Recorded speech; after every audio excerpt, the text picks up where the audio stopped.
I think that the crux of it is that Israel, I think, is losing control over U.S. policy in the region, and I think that there is a sense, or at least let's say, losing a concern about its loss of influence over U.S. policy.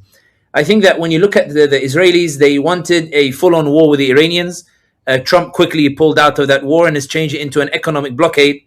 And not only that, but that Trump is looking for an off-ramp and an exit, and has welcomed a Mecca agreement, a tripartite alliance, Saudi, Pakistan, and Turkey, in a suggestion that Trump is saying, this is great, it means I don't have to fight, I can do the economic blockade, and the region is taking control. So the Israelis are unable to convince the US to go back into a direct confrontation with the Iranians. Doesn't mean it won't happen, but there's a concern there. The Israelis are concerned that in Gaza, Trump actually wants to impose a Gaza board of peace. Before it was a suggestion in order for him to get a Nobel Peace Prize, but now it seems he genuinely wants to impose a Gaza board of peace, and the suggestion is that there might be international troops there, and the Israelis are concerned that if Hamas agreed to the Gaza board of peace and the disarmament, then they might not be allowed, the Israelis, to go and attack Gaza again, which is why it's significant that Kushner went to the Israelis and said, we promise you it will be an American general who looks after it. What Kushner is saying is that whoever we put in charge will allow you to attack Gaza again. This concern that you have,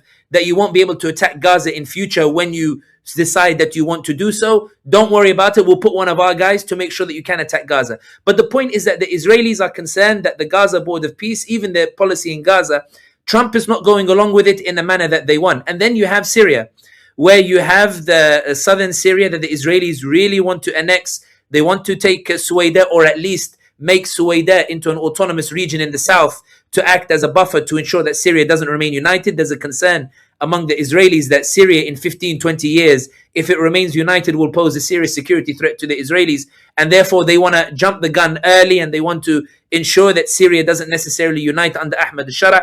There is a concern that every time they tell the Americans that Syria is a future danger and we need to deal with it now, Trump is listening to Erdogan who's telling him on Gaza and who's telling him on the issue of Syria that Ahmad al-Shara is an ally, and that the Gaza board of peace is a good idea, and that the Turkish forces should be the ones who go and look after the security in Gaza. So the Israelis are really in a very sticky situation here, where you have even US officials that are coming out, and they're not pointing at Israel's enemies as the problem in the region, but they're increasingly pointing at Israel and saying that Netanyahu is the problem.